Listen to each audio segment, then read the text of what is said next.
हरे कृष्णा। सभी को दंडवत प्रणाम। आप सभी का श्रीमद श्री श्री भक्ति रसामृत सिंधु के अध्ययन में स्वागत है। इसमें हम पढ़ रहे हैं पूर्व विभाग से द्वितीय लहरी यानी साधना भक्ति का अध्ययन कर रहे हैं। तो साधना भक्ति में आज हम देखने वाले हैं श्लोका नंबर 1.2.15। इसके पहले हमने देखा था श्लोका नंबर 1.2.14। श्लोका था 14। एक्चुअली हम पढ़ रहे हैं कि भक्ति का अधिकारी कौन है, कौन व्यक्ति भक्ति कर पाएगा। वास्तव में ये जानना है, यानी किसके अंदर क्षमता है वो भक्ति कर सकेगा। अगर ऐसे कहें तो ज्यादा ही अच्छा है। तो भक्ति का वास्तव में अधिकारी कौन।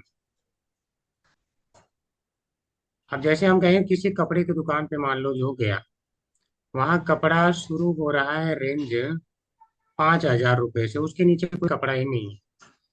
तो जिसके पास केवल 3,000 रुपया है, क्या वो कपड़े खरीदने का अधिकारी है? तो हम कहेंगे नहीं है।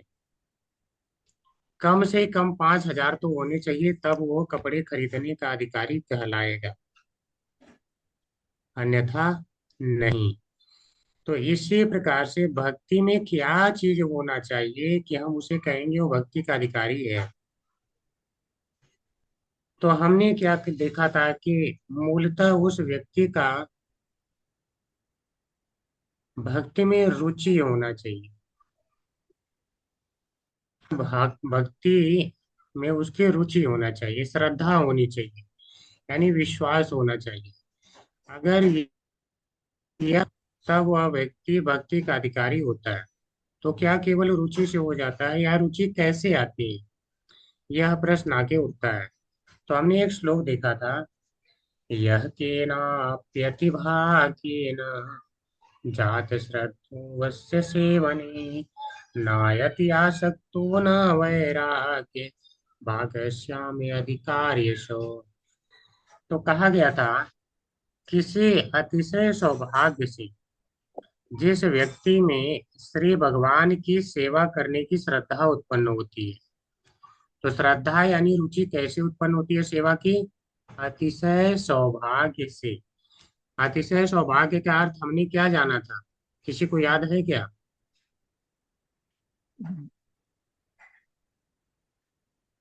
अतिशय सौभाग्य का अर्थ क्या है? यानी सौभाग्य होगा तब उस व्यक्ति की श्रद्धा हरे होगी। कृष्ण। हरे कृष्ण प्रभु जी भगवान की कृपा और जो हमारे आचार्य हैं उनकी कृपा से प्रभु जी। हाँ, महत संग। मूल। महात्संग जी प्रभु। हाँ, महत संग यानी भक्तों का संग। अगर भक्तों का संग होता, वहां सुनता है, तब जाके श्रद्धा उत्पन्न होती है। और क्या हो, वह न तो अति आसक्ति युक्त हो एवं न अति वैराग्य युक्त हो। ठीक है। अर्थात भजन प्रतिकूल मरकट वैराग्य रहित वह व्यक्ति साधन भक्ति का अधिकारी है। तो न तो ज्यादा आसक्त होना चाहिए और न तो ज्यादा विरक्त होना चाहिए, तब जाकर के वो भक्ति का अधिकारी होता है। यानी अतिशय भाग्य जिसका होगा, जिसमें श्रद्धा होगी। पहली चीज, श्रद्धा कैसे उत्पन्न होगा? साधु संग से। ये एक बात हो गई। दूसरी बात, बहुत ज्यादा भौतिक चीजों में आसक्त नहीं होना चाहिए, और बहुत ज्यादा वह विरक्त भी नहीं होना चाहिए, तब जाके भक्ति का अधिकारी होता है। तो अब प्रश्न ये होता है कि यह तो उन्होंने कारिका बता दिया, इस कारिका का प्रमाण क्या है? तो कह रहे हैं कि इस कारिका का प्रमाण श्रीमद् भागवत में श्री कृष्ण भगवान ने स्वयं कहा है। स्वयं तो भगवान क्या कहे वो हम यहाँ पे पढ़ेंगे। यदृच्छया मत तथा दो जात श्रद्धस्तु यः पुमान् न निर्विण्णो नातिशक्तो भक्ति योगो वस्य सिद्धिदः।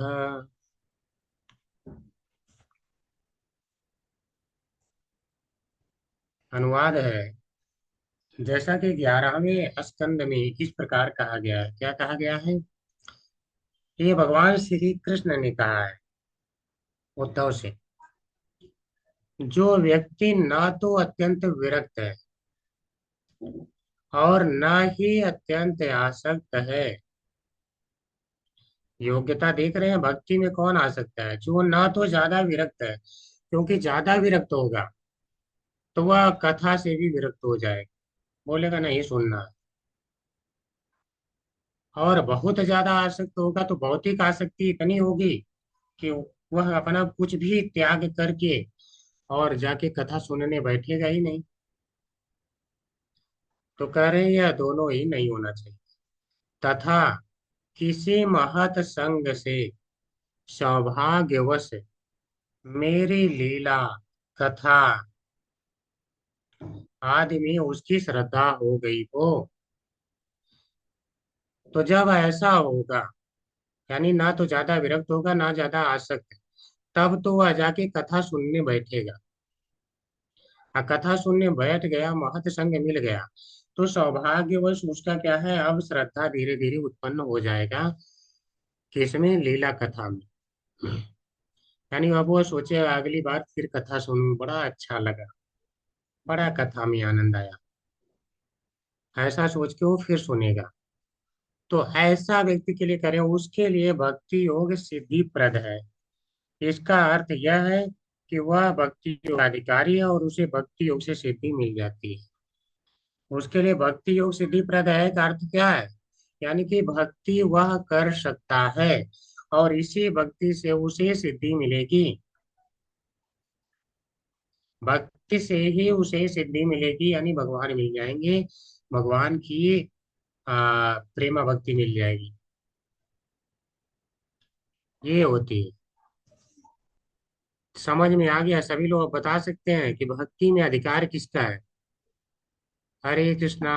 हरिता माता जी, कौन हरे कृष्ण। भक्ति है? जी बताइए। हरे कृष्ण प्रभु जी। प्रभु जी जो आपका जिस पर भगवान की कृपा और महत संग हो, न ज्यादा उसको आसक्ति हो और न ही किसी चीज से विरक्ति हो, प्रभु जी वही। हाँ, हरे कृष्णा सीमा माता जी, आप बताइए भक्ति में अधिकार किसका है? जी प्रभु जी, जिसको महत संग मिला हो और जो ना बहुत ज्यादा आसक्त हो और ना बहुत ज्यादा उससे विरक्त हो, ऐसे को ही भक्ति मिल सकती, वही पात्र हो सकता है भक्ति का। तो महत संघ से क्या होता है कि वो उसका अधिकार हो जाता है? महत संघ से क्या होता है, फायदा क्या है? हरे कृष्ण प्रभु जी। मत जी सीमा माता जी बताइए। महत संग यानी मतलब भक्तों का संग, महात्माओं का संग रहता है प्रभु जी उनको, महात्माओं का संतों संग का। करने से ऐसा क्या हो जाता है कि उसकी भक्ति में भक्ति करने का मन करने लगता है? महात्माओं का संगति होता है, उनकी कथा सुनते हैं, उनके साथ उनका मतलब सेवा का भाव उत्पन्न होता है प्रभु जी, उनके साथ हाँ, महत संग होता है, सेवा का भाव उत्पन्न होता है, और श्रद्धा श्रद्धा उत्पन्न सेवा होती है। करने से, मतलब से कथा सुनने से जी भगवान की सेवा करने की श्रद्धा हो जाती है। हो ठीक है, जाती है। जी लीलाओं में रुचि हो जाती है, ये फायदा होता है। इस यही कारण है कि उसका व्यक्ति का भक्ति में अधिकार हो जाता है, यानी अब वो भक्ति कर सकता है। यही है, ठीक है। यही मुझे जानना था कि आप लोगों को समझ में आया कि नहीं। जी जी प्रभु वही जी। कहे भक्ति में किसका अधिकार है? भक्ति का अधिकारी कौन है? पहले उसकी कथाओं में रुचि होनी चाहिए, भगवान जी की सेवा में श्रद्धा होनी चाहिए। श्रद्धा कैसे उत्पन्न होती है? महत् संग से उत्पन्न होती है। और क्या योग्यता होनी चाहिए? ना तो अति आसक्त होना चाहिए, ना अति विरक्त होना चाहिए। ये है हरि दुर्गम बोल। संधि टीका। इसका विस्तार स्वयं भगवान श्री कृष्ण ने एकादश स्कंद में किया है। वहां पे 27 से 28 श्लोक में बताया है। 11वां स्कंद 11.20.27 से 28 में भगवान कृष्ण ने स्वयं बताया और विस्तार से इस बात को। क्या कहा है?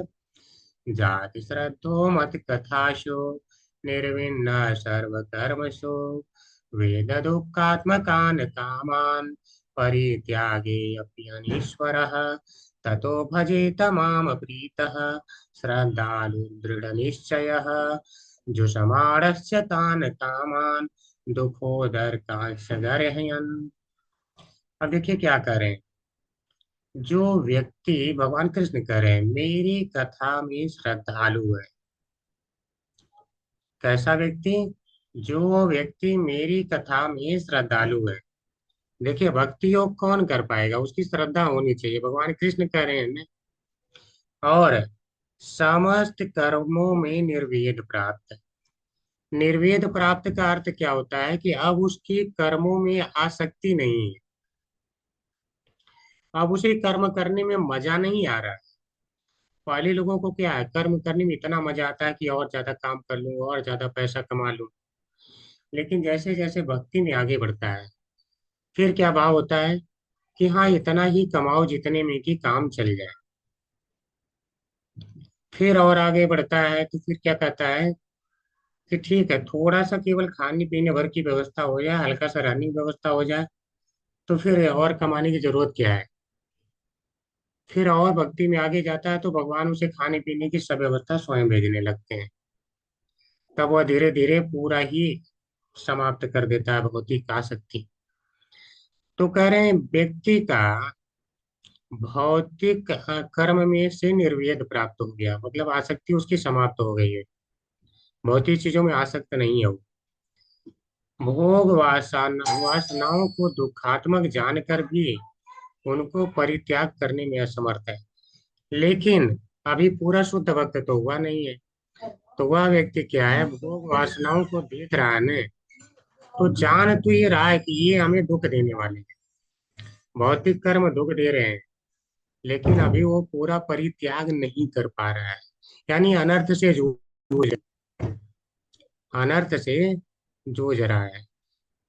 मान लो बाहर जा रहा है तो देख रहा है, अरे बड़े बढ़िया चाट पापड़ी बना रहा है, तो फिर क्या कहे, खा लेता, ठीक है, चलो खा भी लिए। यानी वो जूझ रहा है, जान रहा है ये दुख कारक है, मेरी भक्ति में कष्ट देने वाले हैं, भक्ति में आगे नहीं बढ़ने देंगे, लेकिन फिर भी वह असमर्थ है, त्याग नहीं पा रहा। तो क्या वह भक्ति कर पाएगा या नहीं कर पाएगा? उसका भक्ति में अधिकार है कि नहीं अधिकार है? मतलब आसक्ति नहीं है, लेकिन आदत है उसकी जो पुरानी, उसके कारण वह उन्हें त्याग नहीं कर पा रहा है। लेकिन श्रद्धा भी है, वह सुने बगैर रह भी नहीं पा रहा है। तो ऐसा व्यक्ति का भक्ति में अधिकार है कि नहीं? मेरा आप लोगों से प्रश्न अधिकार है प्रभु जी, बिल्कुल है अधिकार। है। बिल्कुल है, माता जी ने सही कहा। क्योंकि वह इतना भी विरक्त है, वहां से इतना भी आसक्त नहीं है कि कथा में मन ही न लग रहा हो। देखिए, प्रैक्टिकल भगवान ने यहाँ पे कहा है, क्योंकि वह व्यक्ति इतना भी आसक्त नहीं है कि कथा में मन नहीं लग रहा हो। कथा में उसका मन लग रहा है, इसका मतलब भक्ति का अधिकारी है, एक न एक दिन वो शुद्ध भक्त बनेगा। तो भगवान ऐसे व्यक्ति के लिए सलाह क्या दिए हैं, देखिए। उस व्यक्ति को चाहिए कि वह इसी अवस्था से प्रीति के साथ श्रद्धालु एवं दृढ़ निश्चय होकर मेरा भजन करे। तो भगवान ने कहा है कि अपने उस अवस्था को मत त्यागो। अगर नहीं त्याग पा रहे हो, चाट पापड़ी छोले पूरी जो है वहां का नहीं त्याग पा रहे हो, तो कोई बात नहीं, वहीं से भक्ति शुरू कर दो, भक्ति मत छोड़ो। भगवान का ये सलाह है। प्रेम मुझसे करो, कथाओं में प्रेम करो, श्रद्धालु रहो, और दृढ़ निश्चय होकर के भजन करो कि मैं करूंगा ही करूंगा। नहीं छोड़ पा रहा हूं तो ये मेरी व्यवस्था है, लेकिन करूंगा ही करूंगा। तो जब व्यक्ति हरे ऐसे, कृष्णा प्रभु जी, मैं एक उदाहरण बताती हूँ अपने खुद का निजी जीवन का। मेरी जी, बेटी, मैं जब सात्विक हो गई थी, 3 साल 4 साल पहले की बात है। तो जब मेरी बेटी बेंगलोर से आती थी तो वो बोलती थी, मम्मी आप तो नहीं खाते हो प्याज लहसुन कुछ भी, पर मेरे लिए जरूर बनाना, मैं नहीं खा सकती हूँ आपका उबला उबला वो सब चीज। मैंने ठीक है कोई बात नहीं, मैं उसको बना के अलग से खिलाती थी, मैं अपना अलग खाती थी प्रभु जी। और आज वो देखिए मेरे से आगे बढ़ गई है, वो अकेले चली गई है वृंदावन। 1 साल हो गया प्रभु जी, उसने सब कुछ छोड़ दिया, मैं कभी फोर्स नहीं की।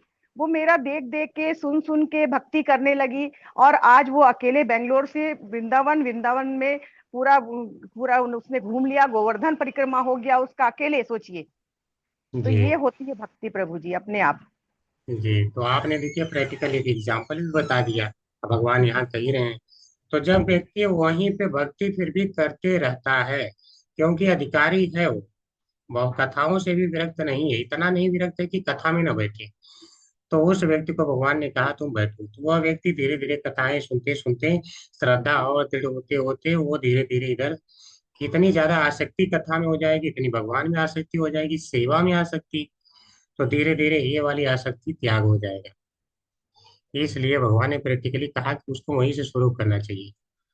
उन आज वो विष मुझसे ज्यादा करती है प्रभु जी, तो ये होता है धीरे धीरे सुनते सुनते अपने आप। आज मुझसे ज्यादा आगे बढ़ गई हो। तो इसीलिए भक्ति रसामृत सिंधु को क्या कहा गया है? साइंस, प्रैक्टिकल है। यहाँ पे प्रैक्टिकल है, ऐसा नहीं कि यहाँ जो कहा गया है ये प्रैक्टिकल नहीं है, ये सभी लोग अनुभव करेंगे। आज नहीं किया तो कल करेंगे। आपने अनुभव कर लिया है तो अच्छी ही बात है।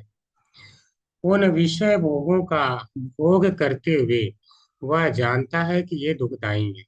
तो जैसे जैसे वो भक्ति करता जाता है तो वो उसके बार बार दिमाग दिमाग में आता है ये कष्टकारक है, मेरी भक्ति के लिए हानिकारक है, कृष्ण को मैं बिना अर्पित किए खा लिया, मुझे तो भगवान को भोग अर्पित करके तब खाना चाहिए था, ये तो मैं बाहर कला दिया था तो अर्पित नहीं कर पाया, मैं खा लिया।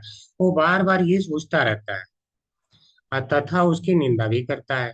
फिर कहता नहीं, गलत है, नहीं करना चाहिए। तो वो स्वयं करते रहता है और इस प्रकार से धीरे धीरे, तो भगवान ने क्या कहा, यानी बताया कि उसका भक्ति में अधिकार है अगर ऐसा व्यक्ति है तो। भगवान ने यहाँ प्रैक्टिकली कहा है, ठीक है। जात श्रद्धो मत कथासु निर्विन्न सर्व कर्मसु, यानी जब कथाएं मत कथासु मेरी कथाएं सुनेगा तो जात श्रद्धो उसकी और श्रद्धा हो जाएगी, तो निर्विन्न त्याग कर देगा सर्व कर्मसु, यानी सकाम कर्म धीरे धीरे उसके छूटते चले जाएंगे। यानी वह क्या है, आसक्ति कम होती चली जाएगी। वेद दुखात्मकान कामान, कामान यानी भौतिक जो इच्छाएं हैं, वेद उनको जानता है गुरु, दुखात्म कान, कि ये तो सारे दुख के ही कारण है। इतना के बाद भी परित्यागी अपिहानि ईश्वर, ईश्वर का अर्थ है कंट्रोल होना, परित्याग यानी त्याग करने में, अपि यानी भी, बोले इतने के बावजूद भी अभी उसका कंट्रोल नहीं है कि मैं इन्हें त्याग दूं। ईश्वर नहीं बन पा रहा है उनका, इच्छाएं उसकी ईश्वर बन जा रही हैं, यानी इच्छाएं कंट्रोल कर ले रही हैं। तो कह रहे हैं तो भी चिंता मत करो, तत्तो भजे तमाम प्रीत, क्योंकि श्रद्धा उत्पन्न हो गई है तो भजो, मेरा भजन करो, वो मत छोड़ो। अब इसके बाद भगवान जी कर लेते हैं जो है, जिम्मेदारी ले लेते हैं उसे भक्त बनाने की। तो कह रहे हैं श्रद्धालु दृढ़ निश्चय, तो प्रेम पूर्वक दृढ़ निश्चय होकर के श्रद्धा पूर्वक आप जो है करिए मेरा भजन। तो फिर धीरे धीरे क्या होगा, जो समारस तान का मान, जो समार यानी जो उनका वो भोग कर रहा है इच्छाओं का, तान का मान यानी उन इच्छाओं का, वह उन्हें भोग करते करते उन्हें इच्छाएं ही कैसी लगने लगती हैं, दुख उदर कांड, यानी दुख को पैदा करने वाली लगने लगती हैं, कि ये तो मेरे जीवन में दुख ही ला रही हैं, और गर्हन यानी गर्हित है। फिर वह धीरे धीरे पूरी तरह से उन्हें त्याग देता है, यानी शुद्ध भक्ति में आ जाता है। तो भक्ति में इसीलिए कहा गया ना तो ज्यादा विरक्त हो ना ज्यादा आसक्त, तो उसका अधिकार है, लेकिन श्रद्धा होनी चाहिए। यहाँ ततः का अभिप्राय यह है कि इसी अवस्था से ही भक्ति का आरंभ करें। त्याग नहीं कर पा रहे हैं, मत त्याग। 16 माला नहीं हो पा रहा है, मत करो। एक माला हो रहा है, एक से शुरू करो। भगवान कह रहे हैं ना, जहां हो वहीं से शुरू करो, छोड़ो मत। भक्ति स्वतः प्रबला होने के कारण इसको दूसरे की अपेक्षा नहीं है, यानी भक्ति इतनी प्रबल है कि वह ऐसा नहीं कि किसी और चीज पे निर्भर है, वो आपसे सारी चीजें स्वयं छोड़वा देगी। तो कोई अगर कह रहा मैं नहीं त्याग पा रहा हूँ, तो भी उसे कहिए कोई बात नहीं, आप त्याग नहीं पा रहे हैं तो आप खाते रहो ना, हम कहाँ मना कर रहे हैं। देखो कभी कभी मैं भी ऐसे कहता हूँ, इसका ये मतलब नहीं है कि मैं सत्य कह रहा हूँ। मैं कहता हूँ अरे कहाँ भगवान मना कर रहे हैं, आप आइए भक्ति करिए, गीता सुनिए और ये करिए, आपको जो इंटरेस्ट हो वो खाइए ना। आप पहले खाने पीने के टेंशन में आ गए। मत छोड़ो, नहीं छोड़ा जा रहा है तो कौन कह रहा है आपको छोड़ने, कह देता हूँ। ताकि वो एक बार आए। उसके बाद तो भक्ति इतनी प्रबल है ना, वो सारा करवा लेगी। यह ज्ञान आदि की तरह नहीं है, जो कि सम्यक वैराग्य की अपेक्षा करते हैं, वैराग्य की अपेक्षा करते हैं। अच्छा, ज्ञान है, अगर बहुत ज्यादा विरक्त है तो उसका किस मार्ग में अधिकार है? मान लीजिए कोई बहुत ज्यादा विरक्त है तो उसका किस मार्ग में अधिकार है?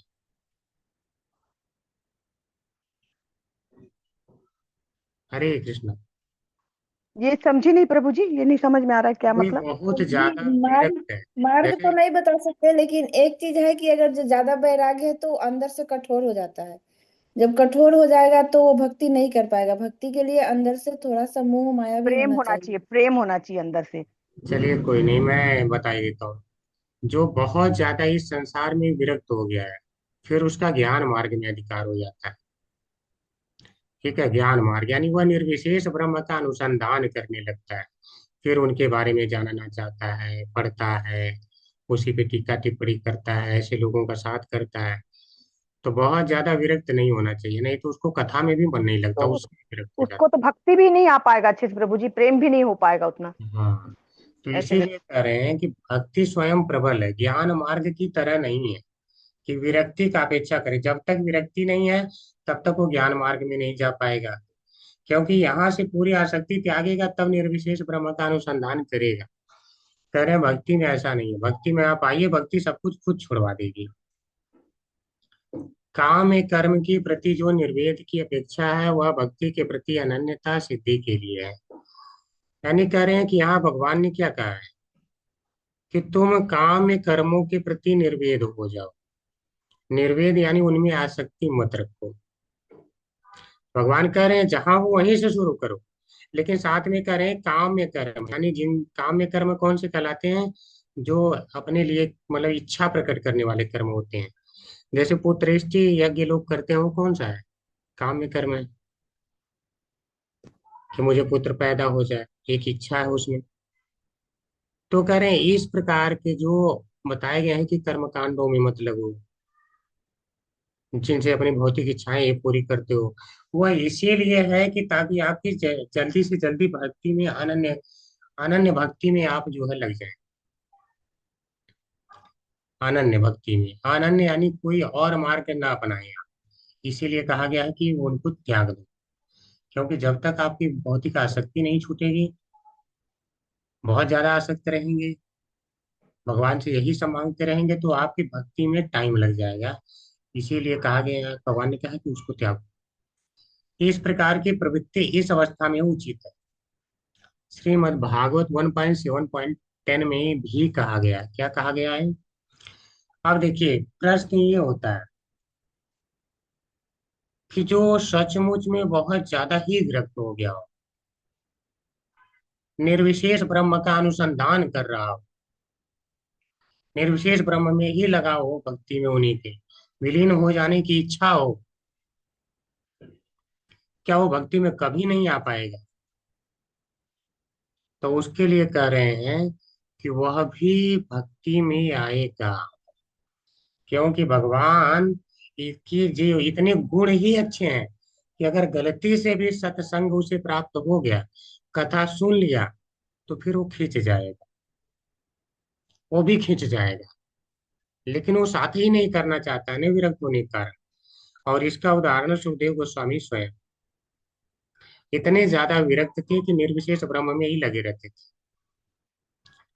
फिर उन्होंने क्या है, आ, महर्षि वेद व्यास जो उनके पिता हैं, उन्होंने जो है उन्हें दो श्लोक सुनाए थे। और वह श्लोक का जब सुना उन्होंने भागवतम का, कहा इतना सुंदर, क्या चीज का अर्थ इतना सुंदर है। तो उस समय जो है उससे आकर्षित हो गए। तो भगवान के ऐसे गुण ही उन श्लोकों में बताए गए थे। अभी मुझे याद नहीं आ रहा एग्जैक्टली कौन कौन से श्लोक थे। भागवत का जब मैं क्लास ले रहा था तो उस समय सामने आया था, तो मैं बताया भी था कि यही दोनों श्लोक थे। तो फिर जो है भगवान के जब गुणों को श्लोक में उन्होंने सुना तो आकर्षित हो गए।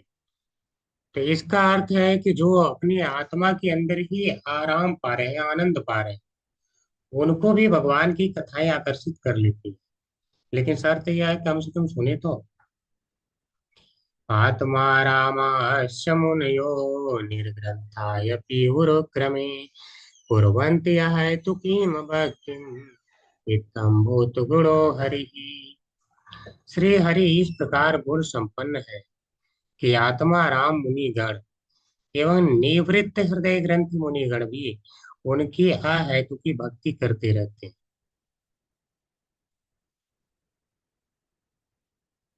क्या कह रहे हैं? आत्मा रामस्य मुनि, यानी आत्म प्लस आराम, जिनको अंदर ही अंदर आनंद आ रहा है, अपनी आत्मा में ही रमण कर रहे हैं, बाहर की वस्तुओं से आनंद लेने की आवश्यकता नहीं पड़ रही है, यानी बाहर की चीजों से बिल्कुल विरक्त है।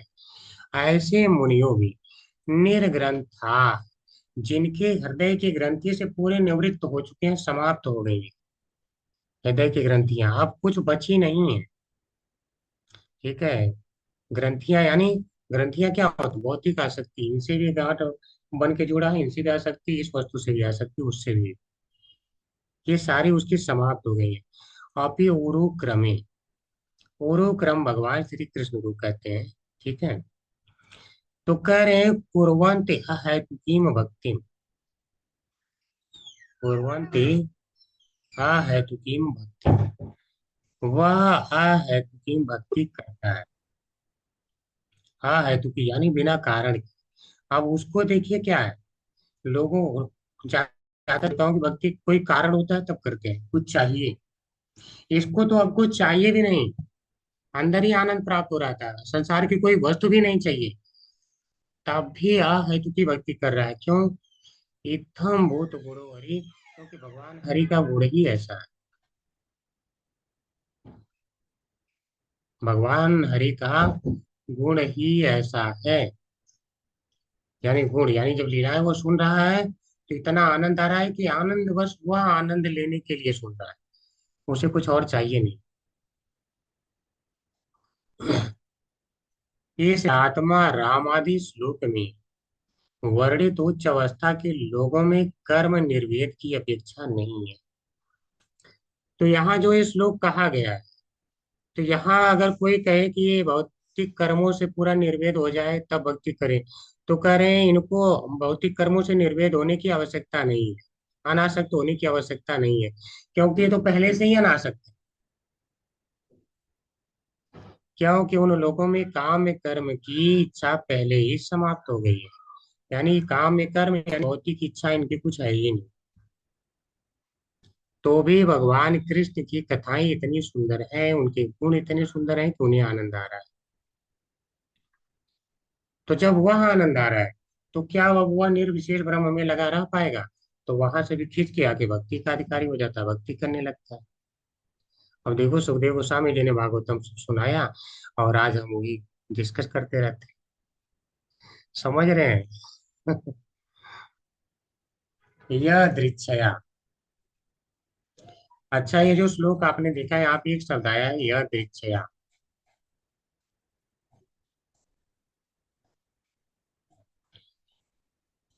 यह दृक्षया मत कथा दो, यह दृक्षा है यानी जब संयोग बस किसी का हो जाता है, क्या? मत कथा, मेरी कथा में जात श्रद्धस्तु, उसकी श्रद्धा हो जाती है, किसकी? पुमान यानी उस व्यक्ति की। तो यहाँ पे भी यह दृश्य का अर्थ क्या है? महत संग के द्वारा जब श्रद्धा हो जाती है, तो उसी बात कहेंगे।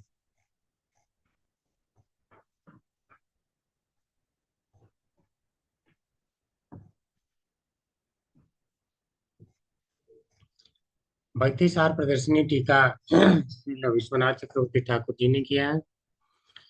यह दृक्षया अर्थात यादृच्छिक महत संग के द्वारा मेरी कथा में, कथा आदि में श्रद्धा उत्पन्न होती है। समझ रहे हैं श्रद्धा कैसे उत्पन्न होती है? यादृच्छिक महत संग के द्वारा, यानी संजोग वश ही महत संग प्राप्त हो गया। इसीलिए कहते हैं तीर्थ स्थान में जाओ। तीर्थ स्थान में जाने का मुख्य कारण क्या है? मेरा आप लोगों से प्रश्न है। भक्तों का संग करना। संग करना, बिल्कुल एग्जैक्ट। अभी आप लोग आज बहुत भक्ति शास्त्री वाला इस अ, जो भक्ति शास्त्री के भक्त होते हैं ना, उस तरह का आज आप लोग उदाहरण दे रहे हैं, उत्तर। धाम सेवा, भक्तों का हाँ, तो संग। मेन है भक्तों का संग, भक्तों से कथा सुनना, यानी सुनने को मिल जाए। और जब कथा सुनेगा तब उसके धीरे धीरे जो है भगवान में श्रद्धा हो जाएगी। प्रथम स्कंद में यह दृश्य का इसी प्रकार व्याख्या है। यह दृश्य यानी महत संग, यानी संजोग जो भगवान के द्वारा कराया गया। तत्राभवत भगवान व्यास पुत्रो यादृच्छया गामयतमानो नपेक्ष आलाक्ष्यलिङ्गो निजलाभतुष्टो अमृतस्य बालैरवधूतविष। थोड़ा सा बता देता हूँ आप लोगों को। महाराज परीक्षित ऋषि मुनियों की सभा में बैठे हुए थे। प्रश्न उन्होंने कर भी दिया था कि वास्तव में जो मनुष्य है और जो म्रियमाण मनुष्य है, उसका मूल कर्तव्य क्या होना चाहिए। उसी समय वहां पे जो भगवान व्यास हैं, उनके पुत्र श्रील सुखदेव गोस्वामी पहुंचे। कैसे थे?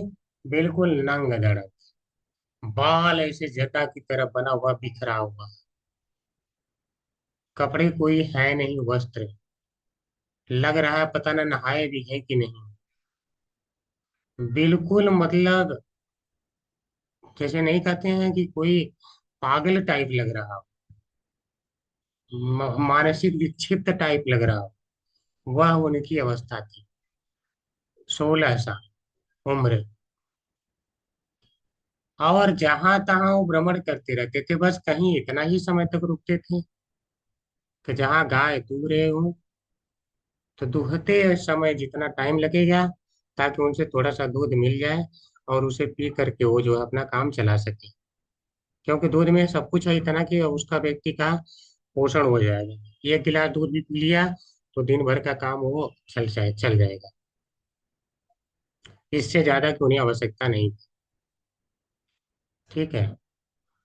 और देख के पता ही नहीं चलता था किस वर्ण में है, किस आश्रम में है। वर्ण का पहचान ब्राह्मण है तो देखेंगे हाँ पोथी ऐसे लाद के चल रहा होगा, बढ़िया कपड़ा पहना होगा। ठीक है। और थोड़ा मेकअप अच्छा ही होगा, किस जेंटलमैन टाइप लगे, कंघी होगी बालों में, तो इस तरह तो होगा ही। सभ्य बातें, कपड़ा ही नहीं है यहाँ पे।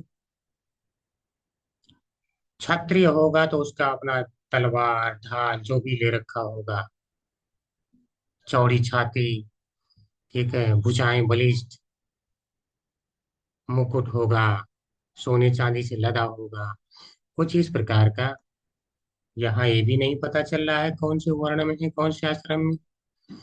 न वर्ण पता चल रहा है न आश्रम। अब आ जाइए आश्रम में। संन्यास, संन्यास लेगा तो भी तो वस्त्र पहनेगा, वो भी नहीं है। वानप्रस्थ होगा तो भी पता चलेगा कुछ वस्त्र वानप्रस्थ के पहने, वो भी नहीं समझ में आ रहा। ब्रह्मचारी होगा तो उसकी अपनी वेशभूषा है, वो भी नहीं है। ये नहीं पता चल रहा था कि ये किस वर्ण के हैं, किस आश्रम के हैं। अब बताओ, हमको कथा सुनना हो तो हम क्या कहेंगे? अरे माथे पे तिलक नहीं, गले में तुलसी नहीं, तो हम कथा सुनेंगे इनसे? और न हो तो कपड़ा निकाल के घूम रहा है, हम तो यही कहेंगे ना। लेकिन महाराज परीक्षित को और सारे ऋषि मुनियों को पता था कि ये महान भक्त है और भगवान व्यास के पुत्र है। तो वह वहां पे कैसे पहुंच गए थे? यह दृच्छया, यानी भगवान की इच्छा से ही पहुंच गए थे। महत संग प्राप्त होना था तो पहुंच गए थे। तो ये है। और स्त्री और बच्चों ने घेर रखा था, स्त्री और बच्चों ने। अच्छा, ये एक बात है, अगर कोई नंगा धड़ंगा आए तो स्त्री और बच्चे जल्दी जाके देखते हैं, और ये देखो कैसे जा रहा है, पागल है, ऐसे ही करके ना। ठीक है, बच्चे तो वहां पे क्या है, ऐसे कूद भी देंगे। हाँ, ऐसे देखो। ठीक है, उसको चिढ़ाएंगे, पत्थर मारेंगे, ये सब उनका काम है, देख देख के हंसेंगे। तो वही काम इनका चल रहा था, लीला यही चल रही थी, वो आ रहे हैं। प्रभु जी जैन लोग तो अभी भी वैसे ही रहते हैं प्रभु जी। जैन जैन जो रहते हैं, नागा बाबा जो जैन लोग रहते हैं ना, उनके यहाँ तो हमारे घर के सामने से अभी भी वैसे ही जाते हैं प्रभु जी। शास्त्र बोला है क्या वैसे रहने को? पता नहीं उनका, पता नहीं उनके संस्कार नहीं, में उनके कुछ। नहीं होता है, शास्त्र तो जो भगवान ने कहा वही है ना। वही तो। ऋषभ देव को फॉलो करते हैं ना, ऋषभ देव भगवान के अवतार है। उन- उन्हें फॉलो करते हैं, वो तुम कभी मत। शिक्षा में बोला हो कहीं तो बताइए, कहीं बोला नहीं है। ठीक है, अब जो कपड़े उतार के चले तो हम क्या करें? कपड़े उतार ले जो है। बहुत कठोर नियम करते हैं प्रभु जी वो लोग तो, बिल्कुल कठोर। जो हर हर शास्त्र में सब ये पढ़ते रहिए, भक्ति रसामृत सिंधु, सब पता चल जाएगा कितना जी। कठोर नियम पालन करना है, कितना नहीं। शास्त्र में ऐसा कहीं कुछ नहीं है। शास्त्र में तो लिखा है कि आराम से प्रसाद खाओ, भक्ति करो, सुखम कर तुम अभयम, भगवान कृष्ण कह रहे हैं ये सुख पूर्वक किया जाता है। कहीं कह रहे हैं कि ऐसे बन जाओ, नहीं बोल रहे हैं ना। कभी नहीं बोलते हैं, कभी नहीं। हाँ तो जगन्नाथपुरी में देखिए मस्त खा के रहते हैं सब। हाँ तो प्रसाद जैसा खाते हैं बढ़िया, पूजा करते हैं बढ़िया से। तो जैसा भगवान ने कहा है वैसा करना चाहिए, हमें अनुकरण नहीं करना, अनुसरण करना है, शिक्षाओं का अनुसरण। ठीक है। और बात है, जैसे सारे ऋषि मुनि खड़े हो गए इनको देख करके, अरे इतने महान भक्त आ गए, तुरंत बच्चे और स्त्रियां देखे और वहां से भाग गए। देखो, दुर्भाग्य क्या होता है, जब तक वो बोल नहीं रहे थे कथा, तब तक बच्चे स्त्रियां वहां साथ थे, और जैसे उन्होंने कथा बोलना शुरू किया वो भाग गए। यानी कथा में उनका मन ही नहीं है, इसी को कह रहे हैं। उसी समय अपनी इच्छा से, यानी यह दृच्छया, अपनी इच्छा से आए थे, कोई फोर्स नहीं किया था। और महाराज परीक्षित ने तो ये भी कहा कि ये भगवान की इच्छा है कि आप यहाँ आए। वहां प्रकट हुए, क्या बोले, प्रकट हुए, आए नहीं। प्रकट किसी महान उद्देश्य से होते हैं। वे व्यास देव के शक्तिशाली पुत्र थे। देखिए, तत्र बोध भगवान व्यास पुत्रो, शक्तिशाली पुत्र है। ये समझना चाहिए, जो संपूर्ण पृथ्वी पर विचरण करते थे, वे निरपेक्ष थे और स्वयं में संतुष्ट रहते थे। निरपेक्ष यानी उन्हें किसी वस्तु की अपेक्षा नहीं थी कि मुझे किसी से कुछ मिल जाए। ऐसा नहीं कि वो घूम रहे हैं तो कुछ उन्हें चाहिए। ठीक है, बस वो तो कभी दिखते भी नहीं थे, जंगल जंगल में ही रहते थे। लेकिन ये तो भगवान चाहते थे कि वो यहाँ पे आए, भागवतम उनके मुख से प्रकट करवाना था, इसलिए आए। उनमें किसी भी सामाजिक वर्ण या जीवन स्थिति के लक्षण प्रकट नहीं हो रहे थे। यानी न तो वर्ण का और न तो आश्रम का कोई लक्षण नहीं था। इसी को क्या लिखे हैं, अलक्ष्य लिंगो, लिंग यानी चिन्ह, कोई चिन्ह नहीं था कि कौन से वर्ण में है, कौन से आश्रम में है। अन्य जो लाभ तुष्ट, अपने में ही वो संतुष्ट रहा करते थे, बाहर से तो कुछ चाहिए ही नहीं। वृतश्च, घिरे हुए थे, किससे, बाल बच्चों से और स्त्रियों से। अवधूत वेश, अवधूत वेश यानी बिल्कुल क्या कह सकते हैं, मानसिक विक्षिप्त सा वेश बना रखे थे। समझ रहे हैं? लेकिन बहुत सुंदर थे, जी बहुत प्रभु, सुंदर बहुत सुंदर थे। थे। हृष्ट पुष्ट भी थे। खूब वर्णन है इसका, मैं अभी नहीं करूंगा वर्णन, बहुत ज्यादा समय चला जाएगा। आप लोग को पढ़ना पड़ेगा वो भागवतम। ये क्लास मैंने ही लिया था तो मुझे पता है। वे स्त्रियों तथा बच्चों से घिरे थे और इस प्रकार वेश धारण किए थे मानो सभी लोगों ने उन्हें उपेक्षित यानी अद्भुत समझ रखा हो। अतएव तो यहाँ भी अदृच्छया का अर्थ स्पष्ट हो गया, ठीक है। अतएव श्रीमद् भागवत में उक्त है, श्रद्धामृत कथायां में सस्वन्मत अनुकीर्तनम परिनिष्ठा च पूजायाम स्तुतिभिस्तवनम मम। एक मिनट।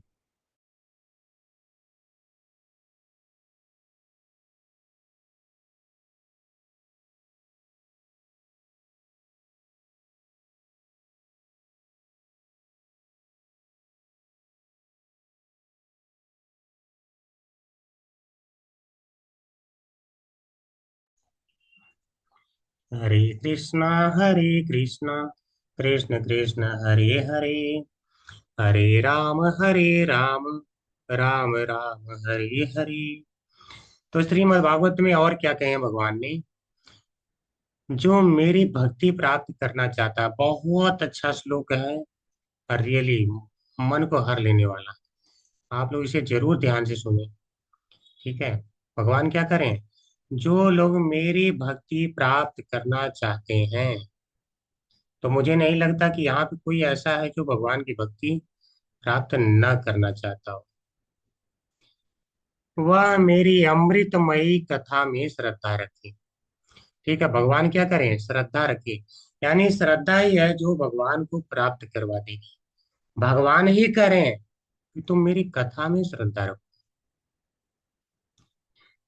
और निरंतर मेरे गुण, लीला और नामों का संकीर्तन करें, ठीक है। तो भगवान के जो नाम का संकीर्तन बताया गया है, तो जैसे नाम जप बताया गया है। देखिए, आप लोग अगर ध्यान देंगे तो जितना भगवान यहाँ पे निर्देश दे रहे हैं, प्रभुपाद जी ने आपको सारा पैकेज दिया है। आप लोग बस ध्यान देना कि प्रभुपाद जी ने आपको सारा पैकेज दिया है कि नहीं दिया है। आपकी श्रद्धा उन्होंने कथाओं में करवा दिया, इतने अच्छे तात्पर्य दिए हैं कि पढ़ के श्रद्धा हो ही जाती है। क्या चाहिए। और निरंतर उनका कोई न कोई गुण लीला का स्मरण हो ही जाता है किसी न किसी बहाने। नाम संकीर्तन और नाम जप उन्होंने दिया ही है। और क्या करें, मेरी पूजा में अत्यंत निष्ठा रखें। आपको सुबह पूजा शाम को भी पूजा का विधान बता दिया, ठीक है। और स्तोत्रों के द्वारा मेरी स्तुति करें। भगवान की स्तुति के लिए आपको जो है वंदना इत्यादि उन्होंने दे दिया। अब बताइए क्या चाहिए। जितना भगवान ने यहाँ बताया है, सब कुछ तो प्रभुपाद जी ने हमें करवा ही रहे हैं और प्रतिदिन करवा रहे हैं। तो क्या श्रद्धा कथा में नहीं हो जाएगी, क्या भगवान की प्राप्ति नहीं हो जाएगी, कोई संदेह ही नहीं। करें श्रद्धा कथा, श्रद्धामृत कथायाम में, यानी जो कथा मेरी है वो अमृतमयी है, उसमें श्रद्धा उत्पन्न कर जो है, उसमें श्रद्धा रखिए। और शाश्वत मत अनुकीर्तनम, शाश्वत यानी हमेशा करिए, मत यानी मेरे अनुकीर्तनम, कीर्तन करते रहिए। अनु का अर्थ क्या होता है, आचार्यों के अनुगत्य होकर के। और अनु का अर्थ क्या होता है, निरंतर। और अनु का अर्थ क्या होता है, भक्ति पूर्वक। तो इस प्रकार से कीर्तन करते रहिए। परिनिष्ठा च पूजाया, यानी परिनिष्ठा यानी अत्यंत निष्ठा रखिए। मेरी पूजा में क्या रखिए, निष्ठा रखिए, फिक्स्डनेस। ऐसा नहीं कि आज करूंगा कल नहीं। स्तुति भी है, यानी जो स्तोत्र बताए गए हैं उनके द्वारा स्तवनम मम, मेरी स्तुति भी करिए। जो भी संगीत इत्यादि आपको जिस विधि से बताया गया है उससे स्तुति करते रहिए। श्रीमद् भागवत की 11.11.23 में भी बताया गया है क्या, श्रद्धालुरमे कथा शृण्वन् सुभद्रालोक पावनी गायन अनुस्मरण कर्म जन्म छा विनयन मोह। मेरी कथाएं समस्त लोगों को पवित्र करने वाली एवं कल्याण रूपिणी। भगवान क्या करें? सुभद्रा, सुभद्रा लोक पावनी, पूरे लोक को पवित्र कर देने वाली मेरी कथाएं भगवान कृष्ण स्वयं करें। यानी मेरी कथाएं कैसी हैं? सबको पवित्र कर देने वाली। यानी चाहे कितना पापी से पापी व्यक्ति आ जाए, करें पूरे लोक को पवित्र करने वाली हैं। तो हम तो भला एक व्यक्ति ठहरे, हम तो आराम से, कोई कहे देखो इस वॉशिंग मशीन में डाल दो 20 कपड़ा ही एक साथ धुल के निकाल दे, आपको केवल 5 धुलने हैं, तो क्या नहीं धुल जाएगा? आराम से धुल जाएगा। तो कह रहे हैं पूरे लोगों को पवित्र करने वाली। और केवल पवित्र कर दे कोई तो इससे काम तो चलेगा नहीं, कुछ फायदा भी तो होना चाहिए। तो कह रहे हैं सुभद्रा यानी कल्याण करने वाली भी है, जो भी आपको यानी शुभता लाने वाली है। हम लोग तो पढ़े भी हैं, शुभदा, ठीक है, शुभदा मोक्ष लघुता कृता। तो यह जो है इतनी शुभता भी लाती है जीवन में। और श्रद्धा के साथ उन्हें सुनना चाहिए। कह रहे हैं श्रद्धा के साथ सुनिए। अब देखिए आपका जो चीज कल्याण कर देगी तो भला श्रद्धा पूर्वक व्यक्ति क्यों नहीं सुनेगा? इसीलिए कह रहे हैं श्रद्धालु, श्रद्धालु हो जाओ मेरी कथा, मेरी कथाओं के प्रति श्रवण और सुनते रहो। बार बार मेरे अवतार और लीलाओं का गान, स्मरण और अभिनय करना चाहिए। गायन गाइए, अनुस्मरण स्मरण करिए, और कर्म जन्म, भगवान करें जो मैंने लीलाएं किया यानी कर्म जन्म, यानी मेरा जो अवतार हुआ है इस सबका अभिनयन। अभिनय, अभिनय का अर्थ क्या होता है? जैसे नाटक मंडली इत्यादि होते हैं ना, थोड़ा अभिनय करते हैं, तो वहाँ मुंह यानी बार बार करना चाहिए। तो अब आप लोग कहेंगे प्रभु जी यहाँ तो अनुकरण हो गया, भगवान ने जो है लीला जो किया अनुकरण हो गया। तो भगवान अनुकरण नहीं करे, अभिनय, यानी एक समय तक अभिनय करो बस, उससे लोगों को प्रेरणा प्राप्त हो जाए कि भगवान के अंदर ये गुण है, वह लोगों को पता चल जाए बस। इससे ज्यादा भगवान ने आज्ञा नहीं दिया। भगवान ने ये नहीं कहा है कि गोपी वेश धारण कर लो घूमो, तुम राधा रानी बन जाओ, ऐसा नहीं कहा। अच्छा ऐसा तो नहीं कहीं आप लोग को लग रहा है कि जो साड़ी पहन के घूम रहे हैं बोल रहे हैं हम राधा के रानी के भाव में हैं, तो वो जो है सचमुच भाव में है? शास्त्र ने तो आज्ञा दिया नहीं। जब शास्त्र की आज्ञा नहीं है तो इसका मतलब गलत ही है। अच्छा हमारे आचार्य कौन से भाव में कर रहे थे भक्ति? मेरा प्रश्न है आप लोगों से, आचार्यों का भाव क्या था? जो हमारे षट गोस्वामी थे उनका भाव क्या था?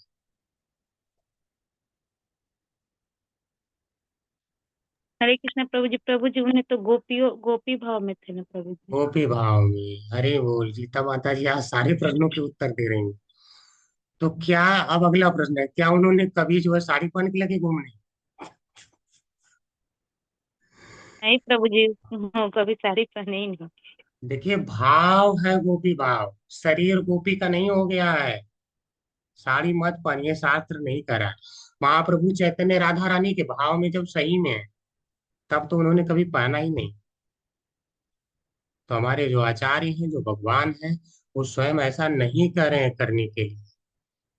तो अभिनय में साड़ी पहनना पड़ेगा, तो केवल वो प्रेरणा देने के लिए है लोगों को, बस, इससे ज्यादा की आज्ञा नहीं। भक्ति योग में हरि कथा के प्रति श्रद्धालु व्यक्ति ही अधिकारी होता है। तो जिसकी श्रद्धा है उसी का भक्ति में अधिकार है, श्रद्धा नहीं है तो भक्ति कर ही नहीं पाएगा। तो श्रद्धा जरूरी। न यति आसक्त, अर्थात देह, गेह, गे यानी घर, कलत्र आदि, कलत्र यानी पत्नी और बच्चे आदि में अति आसक्ति रहित होना चाहिए। ठीक है। आसक्ति होगी तो भी नहीं भक्ति कर पाएगा, इसीलिए करें न अति आसक्त। देह कलत्र आदि में अति निर्भिन्न होने से मुक्ति हेतु ज्ञान में अधिकार होता है।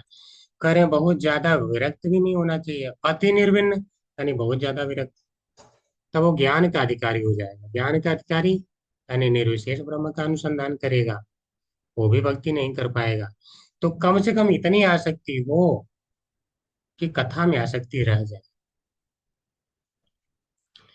अति आसक्ति से काम में कर्म में अधिकार होता है। अब कोई कहे प्रभु जी अगर बहुत ज्यादा उसकी आसक्ति है बहुत ही चीजों में तो क्या दिक्कत है, सुनाएंगे उसे हम, कथा सुनाएंगे। तो यहाँ पे आचार्य बता रहे हैं अगर बहुत ज्यादा आसक्त है तो उसके कर्मकांड इत्यादि में अरुचि हो जाएगी। वो हमेशा कुछ न कुछ मांगेगा, वो हरे कृष्ण महामंत्र भी करके मांगने जाएगा, कुछ न कुछ मांगेगा। तो इससे क्या होगा, भक्ति मार्ग में आगे बढ़ नहीं पाएगा, यानी कई जन्म लग सकते हैं। तो अगर शीघ्र प्राप्त करना है, इसीलिए श्रील जीव गोस्वामी ने क्या कहा कि काम में कर्मों को त्यागने के लिए इसीलिए बोला गया है, यानी भौतिक आसक्ति को, ताकि शीघ्र प्राप्ति हो भगवान की या प्रेमा भक्ति की शीघ्र प्राप्ति हो। और देह कलत्र आदि में अति आसक्ति न होने पर भक्ति में अधिकार होता है। तो मेन यही है, बहुत ज्यादा आसक्ति नहीं है तब तो आपका अधिकार है, आप भक्ति कर पाएंगे। इस प्रकार ज्ञान कर्म और भक्ति में अधिकार त्रय का विवेक है। अधिकार त्रय यानी तीनों, त्रय का अर्थ होता है तीन, यानी जो ये तीनों बताए गए हैं, ज्ञान मार्ग, कर्म मार्ग और भक्ति का यानी भक्ति योग मार्ग। तो इन तीनों में तीन बातें बताई गई हैं। क्या है, निर्वेद तभी होता है जब निष्काम कर्म के द्वारा अंतःकरण की शुद्धि हो। निर्वेद का अर्थ भौतिक चीजों से अनासक्त हो जाए। व्यक्ति कब होगा, जब धीरे धीरे वह निष्काम कर्म करे, धीरे धीरे निष्काम कर्म करे। कहीं मान लो कहीं कंबल ही बांट रहा है, कुछ नहीं चाह रहा है, तो धीरे धीरे उसका अंतःकरण शुद्ध होता है, धीरे धीरे उसका प्रेम जागृत होता है। तो उसकी भौतिक आसक्ति जब छूटने लगती है तो धीरे धीरे अब वो भक्ति में जा भी सकता है, चांस बन जाता है, यानी महत संग मिल गया तो अब वो भक्ति में जाने का अधिकारी हो जाएगा। वो बताएगा अरे तुम्हारी तो आसक्ति है नहीं, तुम तो बहुत अच्छे आदमी हो, आओ कथा सुनो। तो वो चूंकि उसको मानव से प्रेम है तो भगवान से भी प्रेम है, तो वो धीरे से एक बार कथा सुनने बैठ गया तो आसक्ति होने का चांस है। अतिशय आसक्ति का कारण अनादि अविद्या ही है। अब कोई बहुत ज्यादा आसक्त है, बहुत ज्यादा आसक्त है भौतिक चीजों में, तो इसका कारण क्या है, अविद्या है। यानी अविद्या से बहुत ज्यादा ग्रस्त है कि भौतिक चीजें उसे अच्छी लग रही हैं। अच्छा जो चीजें मान लो पानी का बुलबुला आपके हाथ पे हो, बहुत सुंदर दिख रहा हो, तो क्या आप उसमें आसक्त हो जाएंगे, आप कहेंगे अरे ये तो अभी फूट जाएगा, इसमें क्या आसक्त होना। या मान लो कोई आपके हाथ पे आए और ये 1 किलो सोना रख के चला जाए, और बस बोले केवल 1 सेकेंड के लिए रख रहा हूँ, तो आपका उसमें आसक्ति होगा, हो ही नहीं सकता। तो जब बिल्कुल कम समय के लिए है तो आसक्ति क्यों, तो उसे यह ज्ञान है कि ये कम समय के लिए। लेकिन अगर वही मान लो कि साल भर के लिए रख के चला जाए तो आपके घर पे सोना, तो आपको उससे आसक्ति होने लगेगा। आप सोचेंगे किसी तरह वह न आए मांगने तो ज्यादा अच्छा है। तो इसी प्रकार व्यक्ति को अविद्या है, वो सोच रहा है कि ये चीजें मेरे साथ हमेशा रहेगी, मैं हमेशा रहूंगा। वो ये नहीं सोच रहा है मेरा देह ही हमेशा नहीं रहेगा, तो ये सामान हमेशा रहने की तो बात ही दूर है। अविद्या के कारण वो समझ ही नहीं पा रहा। तो यही है अतिशय आसक्ति का कारण। अति आसक्त न होने का कारण यथ इच्छा से महत संग ही। ये लाइन बहुत सुपर है। मान लो कोई बहुत आसक्त नहीं है, तो ऐसा कैसे हो गया कि वो आसक्त नहीं है इतना ज्यादा, तो कह रहे हैं यद इच्छा, यानी भगवान की इच्छा कहीं ना कहीं हुई है कि महत संग उसको प्राप्त हुआ, तो महत संग के कारण ही कथा में रुचि हो गई और भौतिक आसक्ति से धीरे धीरे हट गया। एक्चुअली हमसे मेरे एक रिलेटिव मिले थे। वो पहले बहुत ज्यादा गुटखा, तंबाकू ये सब खाया करते थे। बताते थे कि वो शराब भी पी लेते थे। लेकिन उन्होंने कथा सुन सुन के, ऐसे ऑनलाइन यूट्यूब पे ही सुन सुन के, उनकी इतनी ज्यादा मतलब विरक्त हो गए कि अभी ये सब चीजें छोड़ दी। तो कथाएं हैं जो सब त्याग करवा देती हैं, डाउट नहीं होना चाहिए। इस प्रकार आसक्ति राहित्य का कारण जानना होता है। तो आसक्त व्यक्ति क्यों नहीं होता, इसका कारण है। कारण आसक्ति से मतलब भौतिक आसक्ति हटने का कारण है महत् संग। महत् संग के कारण वो कथा सुना है, कथा वो अच्छी लगने लगी, तो अब उसे भौतिक चीजों में आनंद नहीं आ रहा है। तो आसक्ति से रहित इसीलिए हुआ, अन्यथा नहीं हो पाता। यह भक्ति में उत्कृष्ट अधिकारी का लक्षण है। ठीक है, भौतिक आसक्ति हट जाना क्या है, उच्च अधिकारी का लक्षण है, ये उत्तम अधिकारी का लक्षण है। वो भौतिक चीजों में इंटरेस्ट नहीं लेते हैं। किंतु श्रीमद् भागवत में लिखित है क्या, कौनुराजन्निन्द्रियवान् मुकुंद चरणाम्बुजम् न भजेत सर्वतो मृत्यु रूप मृत्युरूपास्यम् अमरोत्तम। मृत्यु उपास्यम अमरोत्तम। ठीक है, अलग अलग पढ़ेंगे तो। कोनुराजनीन्द्रियवान् मुकुंद चरणाम्बुजम् न भजेत सर्वतो मृत्यु उपास्यम अमरोत्तम। अमर उत्तम किसको कहा गया है, अमरों में जो उत्तम हो, यहाँ देवताओं को कहा गया है। ठीक है। अच्छा, जिसके पास बहुत ज्यादा धन है उसे क्या कहते हैं, धनवान। और जिसके पास इंद्रियां हो तो उसे क्या कहे यहाँ पे, इंद्रियवान। जिसके पास इंद्रियां हैं यानी सुनने के लिए भगवान ने कान दिया है, बोलने के लिए जिह्वा दिया है, तो इंद्रियवान हो गया। तो करें हे राजन, मृत्यु सर्वत्र विराजमान। मृत्यु क्या है, मृत्यु सर्वतो, मृत्यु तो सर्वत्र विराजमान है। कब आके घेर लेगी, कब मार देगी, ये कोई नहीं जानता। इसलिए ऐसा कौन सा इंद्रियवान प्राणी है जो भगवान मुकुंद के चरण कमलों का भजन नहीं करेगा।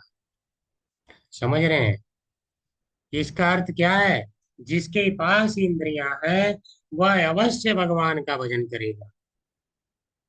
क्योंकि अगर मर गया तो इस संसार सागर से निकलेगा नहीं, वह किसी निम्न योनि में चला जाएगा। तो इसलिए कह रहे हैं जिसके पास इंद्रियावान है, जो इंद्रियवान है। कौन हूँ राजन, हे राजन, इंद्रियवान कौन ऐसा इंद्रियवान नहीं होगा जो कि मुकुंद चरणाम्बुजम, मुकुंद यानी जो भगवान श्री कृष्ण है, वो जो उनके चरण अम्बुजम यानी कमल के समान है, भलन न भजे, उनका भजन न करे। अर्थात इस संसार में जिसके पास इंद्रियां हो अवश्य करेगा, और जो नहीं कर रहा है उसका उल्टा है, यानी उसके पास इंद्रियां है ही नहीं। पशुओं जैसी इंद्रियां, पशुओं की इंद्रियां पूरी तो विकसित नहीं है। आपसे बात कर सकता है पशु, कथा बोल सकता है, और जब कथा बोल नहीं सकता तो कथा सुन के समझ कैसे सकता है। यानी इंद्रियां उसकी पूर्ण नहीं है। तो अगर मनुष्य के जैसा कोई दिख रहा है तो ये मत समझिए वह इंद्रियवान है। अगर कथा सुन रहा है तब ये इंद्रियवान कहा जाएगा, नहीं तो नहीं। भगवान है कैसे, जो कि अमर और श्रेष्ठ पुरुषों के भी उपास्य है। अमर उत्तमय है, अमर यानी जो देवता है, उत्तमय यानी जो श्रेष्ठ लोग हैं, उनके द्वारा भी भगवान श्री कृष्ण की पूजा की जाती है। तो ऐसा कौन इंद्रियवान होगा जो भगवान कृष्ण की पूजा नहीं करेगा। अर्थात सब करेंगे, तो सबको करना चाहिए, नहीं तो इंद्रियां आपकी इंद्रियां नहीं है। बोले थे ना कि बस जो है लोहार की धौकनी भी सांस लेती है, तो क्या वो जीवित है। पेड़ भी खड़ा रहता है, तो क्या उस जो है हरा भरा, तो क्या उसे कहें? फिर तो पेड़ जैसा आपका जीवन हो गया। आज ही हमसे एक वृद्ध पुरुष मिले, 80 साल के हो गए, दुकान में अपने बैठे हुए हैं। बोले अभी तो 93 साल तक रहूंगा, कम से कम 13 साल। तो मैं कहा इतना जी करके क्या करना है आपको? बोले बस ऐसे बैठा रहूंगा यहाँ पे। मैं कहा फिर आपसे ज्यादा तो अच्छा वो पेड़ है, देखो बिल्कुल वहां पे जो है खड़ा है, जिंदा है, आपसे ज्यादा जिंदा रहेगा। तो फायदा क्या है इतना ज्यादा जी करके? कुछ तो फायदा होना चाहिए। तो बोले हाँ थोड़ा थोड़ा वजन वजन कर लेंगे। तो मैं कहा मेरी बात तो आप बता ही नहीं रहे थे, वही तो आप नहीं कर रहे हैं, वजन कर लो। थोड़ा लोगों को खराब भी लगता है, बट कभी कभी मैं कह देता हूँ कम से कम मिर्ची लगे तब तो करे व्यक्ति। मिर्ची लगे के करे, लेकिन करे, ठीक है, भक्ति करे, बस ये हमें चाहिए। इस भगवतीय कथन से ज्ञात होता है कि यादृच्छिक भक्त का संग होने पर इंद्रियवान यानी इंद्रियों के विषय भोगों में आसक्त मानव भी भगवत भक्ति में अधिकारी होता है। इंद्रियवान के दो अर्थ। पहला, इंद्रियवान का अर्थ हमने देखा कि जिसके पास इंद्रियां हैं वो जरूर करेगा। कथा सुन सकता है तो सुनेगा, बोल सकता है तो बोलेगा। दूसरा, इंद्रियां हैं तो इंद्रियों से व्यक्ति भोग करता है, ठीक है, विषय भोगों में आसक्त तो होता है। तो जब विषय भोग में कोई आसक्त तो हो सकता है, तो विषय भोगों में आसक्त व्यक्ति भी केवल थोड़ी सी श्रद्धा है, यानी यादृच्छिकी महत संग मिल गया, भगवान की इच्छा से महत संग मिल गया, तो श्रद्धा जैसे ही उत्पन्न हो गई, तो ऐसा आसक्त व्यक्ति भी यानी मानव भी भगवत भक्ति में अधिकारी होता है। ये बहुत सुंदर श्लोक, यानी चाहे कितना भी आसक्त है, अगर थोड़ा सा भक्तों का साथ मिल गया तो उसकी भी भगवान में भक्ति हो जाएगी, यानी वो भी भक्ति का अधिकारी हो जाएगा। समझ रहे हैं कितना सुंदर है ना? ठीक है, आज हम यहीं पे विराम लेंगे। भक्ति का अधिकारी कौन है आपने खूब इस पे विवेचना किया। अगर कोई कुछ कहना चाहते हैं तो कह सकते हैं, कोई प्रश्न कर सकते हैं, या कुछ कमेंट करना चाहते हैं कर सकते हैं। हरे कृष्णा। हरे कृष्ण प्रभु जी, दंडवत प्रणाम। हरे कृष्णा, धन्यवाद, प्रणाम। प्रभु जी, मेरे को ना सेंटर भी अटेंड करना होता है, वहाँ पे सूर्य मंगल आरती करके और श्रृंगार आरती, शाम को घोर आरती जी। लेकिन मेरे को जोड़े रखना प्रभु जी, बस और कुछ नहीं चाहता मैं आपसे। चाहे मैं नहीं 10 मिनट आऊँ, 5 मिनट आऊँ, कितना भी आऊँ, लेकिन मैं आऊंगा जरूर। अभी आज की आरती करने में टाइम लग गया, घर से पैदल आना जाना पड़ता है, इसलिए टाइम। तो ऐसे अगर कभी देर भी हो जाया करे तो प्रभु जी मेरे को थोड़ा सा क्षमा करना, लेकिन अपने आप से जोड़े रखना प्रभु जी। आपको हम बिल्कुल जोड़े रहते हैं। अगर आपका छूट जाए क्लास तो रिकॉर्डिंग सुन के आप कंटिन्यू कर सकते हैं, ठीक है, रिकॉर्डिंग तो आपको मिल जाती है ना?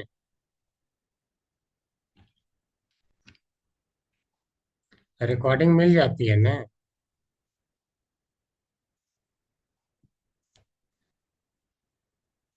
प्रभु जी अच्छा लीव करके होंगे, चलिए कोई बात नहीं। ठीक है, हरे कृष्णा। और कोई कुछ कहना चाहते हैं? अटेंडेंस आप लोग फिलअप कर लेना। ठीक है, किसी का कोई प्रश्न नहीं है तो आज हम चलेंगे, रिकॉर्डिंग स्टॉप कर देते हैं।